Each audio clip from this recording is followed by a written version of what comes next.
Selamat berjumpa lagi.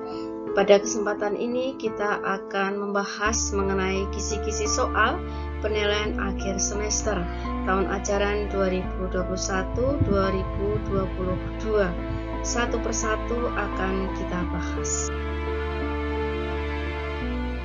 Kisi dasar 3.1, memahami konsep ruang, lokasi, distribusi, potensi, iklim, bentuk muka bumi, geologis, flora dan fauna, dan interaksi antar ruang di Indonesia, serta pengaruhnya terhadap kehidupan manusia dalam aspek ekonomi, sosial, budaya, dan pendidikan.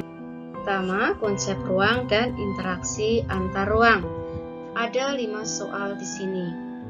Indikator soal yang pertama, disajikan alternatif pilihan, siswa dapat menjelaskan konsep ruang. Jadi nanti anak-anak bisa mendefinisikan apa itu konsep ruang.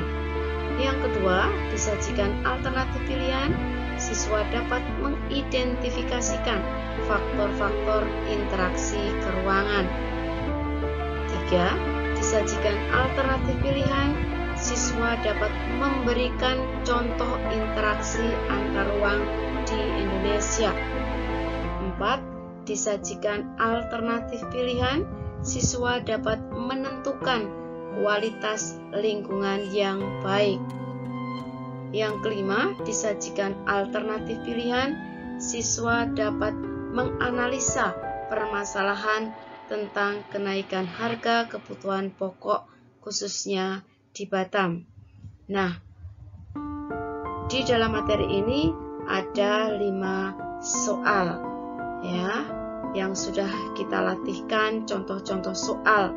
Nah, anak-anak bisa membuka kembali ya kuisis ataupun latihan soal yang berasal dari buku ataupun catatan. 2. Membahas tentang letak geografis dan astronomis. Di sini pun ada 5 soal. Yang pertama, siswa dapat mendefinisikan peta. Ya, jadi nanti anak-anak bisa mengartikan apa itu peta. Soal berikutnya nomor 7. Siswa dapat menemukan dampak positif dari letak geografis wilayah Indonesia. Anak-anak perlu mengingat Indonesia diapit oleh 2 samudra dan 2 benua, yaitu Samudra Pasifik dan Samudra Hindia, serta benua Asia dan benua Australia. Kemudian berikutnya, siswa dapat menemukan dampak positif dari letak astronomis wilayah Indonesia. Anak-anak perlu mengingat di sini wilayah Indonesia berdasarkan garis lintang dan garis bujur. Berikutnya, siswa dapat menunjukkan garis bujur wilayah Indonesia. 10.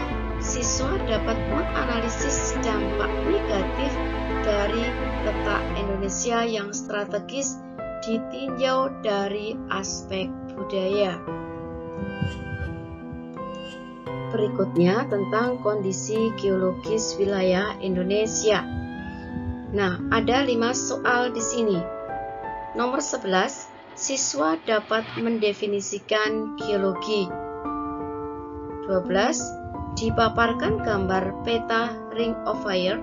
Siswa dapat menyimpulkan akibat wilayah Indonesia terdapat banyak gunung berapi. Masih materi yang sama tentang kondisi geologis wilayah Indonesia. Indikator soal nomor 13. Proses terjadinya dangkalan Sahul dan dangkalan Sunda. Siswa dapat memahami proses terjadinya dangkalan Sunda. 14. Diberikan bentuk-bentuk muka bumi. Siswa dapat memahami bentuk muka bumi yang ada di lautan. 15. diberikan narasi tentang pergeseran lempeng samudra. Siswa dapat menyimpulkan usaha agar terhindar dari bencana alam. Soal nomor 16, diberikan narasi tentang letak geologis wilayah Indonesia yang berada pada sirkum Pasifik dan sirkum Mediterania. Siswa dapat menganalisis dampak suatu wilayah berada pada Ring of Fire. 17. Diberikan narasi tentang terjadinya suatu gempa. Siswa dapat menentukan jenis-jenis gempa. 18. Disajikan gambar peta dangkalan Sunda. Siswa dapat menunjukkan wilayah yang bebas dari gunung berapi. Soal nomor 19, diberikan narasi tentang bentuk permukaan bumi. Siswa dapat menganalisis pengaruh dari bentuk permukaan bumi pada aspek ekonomi. 20. Disajikan gambar peta wilayah Indonesia. Siswa dapat menentukan salah satu wilayah yang terdapat lempeng. Berikutnya tentang flora dan fauna. Ada 5 soal di sini. Indikator soal nomor 21, siswa dapat mengidentifikasikan flora dan fauna di Indonesia. 22, siswa dapat memberikan contoh jenis flora dan fauna yang mendapat perlindungan. 23, siswa dapat menguraikan faktor-faktor penyebab keanekaragaman flora dan fauna di Indonesia. 24, siswa dapat menemukan gagasan usaha konservasi flora dan fauna di Indonesia. Konservasi adalah perlindungan.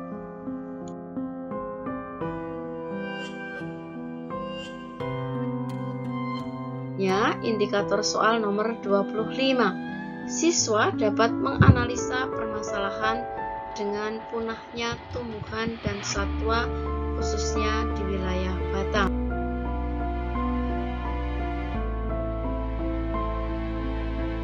Kompetensi dasar 3.2. Menganalisa dampak interaksi sosial dalam ruang dan pengaruhnya terhadap kehidupan sosial, ekonomi, dan budaya dalam nilai dan norma serta kelembagaan sosial budaya. Dalam kompetensi dasar ini, kita membahas 2 materi. Materi yang pertama tentang interaksi sosial. Indikator soal nomor 26, siswa dapat mendefinisikan interaksi sosial. 27, siswa dapat mengidentifikasikan masalah akibat interaksi sosial. 28, siswa dapat menguraikan dampak yang ditimbulkan akibat adanya interaksi sosial selama pandemi COVID-19. 29, siswa dapat menganalisis dampak akibat terjadinya interaksi sosial. Indikator soal nomor 30, siswa dapat menganalisis usaha yang dilakukan pemerintah untuk mengatasi persoalan darurat tentang pandemi. Dasar 3.2 tentang menganalisis dampak interaksi sosial dalam ruang dan pengaruhnya terhadap kehidupan sosial, ekonomi, dan budaya dalam nilai dan norma serta kelembagaan sosial budaya. Materi berikutnya tentang bentuk interaksi sosial asosiatif dan disosiatif.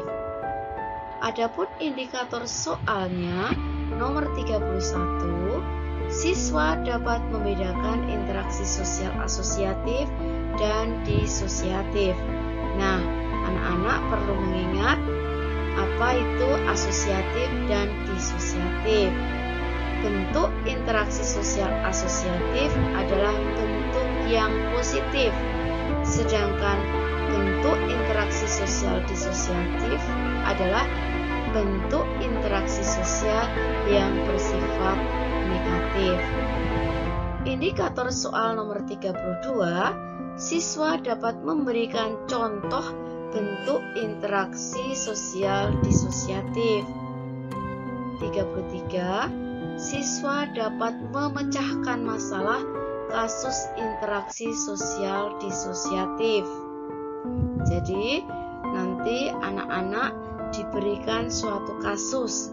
Dari kasus itu, kalian menyimpulkan atau nanti bisa memberikan solusi bagaimana cara mengatasi masalah yang terdapat di dalam kasus tersebut. Indikator soal berikutnya nomor 34, siswa dapat menunjukkan bentuk interaksi sosial disosiatif. Nomor 35, disajikan gambar tentang lembaga keluarga. Siswa dapat menyimpulkan maksud gambar tersebut. Nomor 36, siswa dapat mendefinisikan tentang interaksi sosial. Soal nomor 37, siswa dapat memberikan contoh tentang interaksi sosial disosiatif.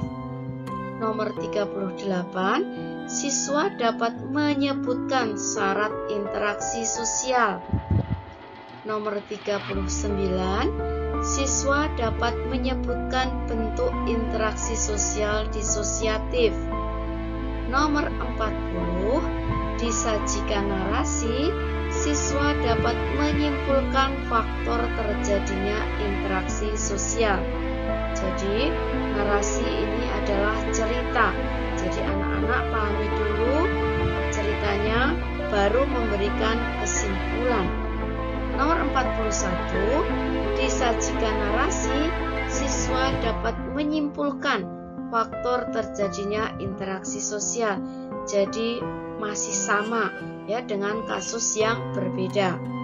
Nomor 42, siswa dapat mengklasifikasikan tentang lembaga sosial. Soal nomor 43, siswa dapat menyebutkan manfaat interaksi sosial di lembaga ekonomi. Nah, ini nanti berkaitan dengan masalah ekonomi, baik itu konsumsi, distribusi, maupun produksi. Nomor 44, siswa diberikan kasus tentang interaksi sosial. Nah, dalam soal ini nanti anak-anak diberikan narasi berbentuk cerita dan nanti kalian bisa memberikan satu kesimpulan dari cerita tersebut. Indikator soal nomor 45, siswa diberikan kasus tentang dampak interaksi sosial. Nah, anak-anak perlu mengingat dampak dari interaksi sosial baik itu positif maupun negatif. Nah, berikutnya soal nomor 46 sampai dengan 50 ini adalah soal uraian berbentuk kasus. Nah, anak-anak perlu mempelajari atau perlu mencermati dari kasus yang diberikan nanti, dan dari kasus tersebut anak-anak bisa memberikan kesimpulan atau memberikan satu jawaban sesuai dengan yang kalian pikirkan atau kalian temukan berdasarkan materi yang sudah kita pelajari. Itulah kisi-kisi soal dari ujian semester kita nanti, dan selamat belajar.